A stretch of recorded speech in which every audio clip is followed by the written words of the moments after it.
যুদ্ধবন্ধের চুক্তিতে পৌঁছাতে এবার ইরানকে চূড়ান্ত আলটিমেটাম দিলেন মার্কিন প্রেসিডেন্ট ডোনাল্ড ট্রাম্প। স্পষ্ট জানিয়েছেন দ্রুত ফুরিয়ে যাচ্ছে সময়। এরই মধ্যে তেহরানের শান্তি প্রস্তাবের বিপরীতে কঠিন 5টি নতুন শর্ত জুড়ে দিয়েছে ওয়াশিংটন।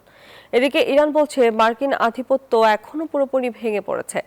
চলমান উত্তেজনার মধ্যেই সৌদি আরব ও সংযুক্ত আরব আমিরাতে আবারও ঘটছে ড্রোন হামলার ঘটনা। ইরান যুক্তরাষ্ট্রের শান্তি আলোচনা থমকে যাওয়ায় এখন যে কোনো মুহূর্তে পরিস্থিতি নিয়ন্ত্রণের বাইরে যাওয়ার শঙ্কা। এমন সময়ে ধৈর্যহীন হয়ে এবার চূড়ান্ত হুঁশিয়ারি দিলেন ডোনাল্ড ট্রাম্প। ট্রুথ সোশ্যালে দেওয়া বার্তায় মার্কিন প্রেসিডেন্ট সতর্ক করেন, চুক্তির জন্য ক্ষণগণনা শুরু হয়ে গেছে। দ্রুত পদক্ষেপ না নিলে আর কিছুই অবশিষ্ট থাকবে না ইরানের।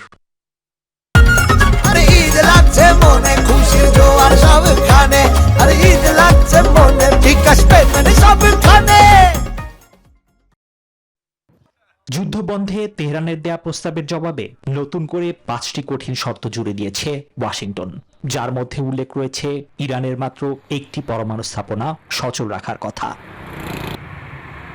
এদিকে ইরানের প্রতিরক্ষা মন্ত্রণালয় বলছে মার্কিন বৈশ্বিক আধিপত্য ধসে পড়েছে।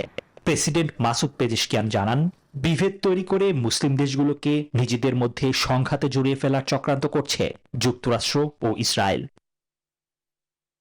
এই অস্থিরতার মধ্যেই ইরাক থেকে ছোড়া 3টি ড্রোন আকাশেই ধ্বংস করার দাবি করেছে সৌদি আরব। একই সঙ্গে সঠিক সময়ে এর জবাব দেওয়ারও হুঁশিয়ারি দিয়েছে রিয়াদ।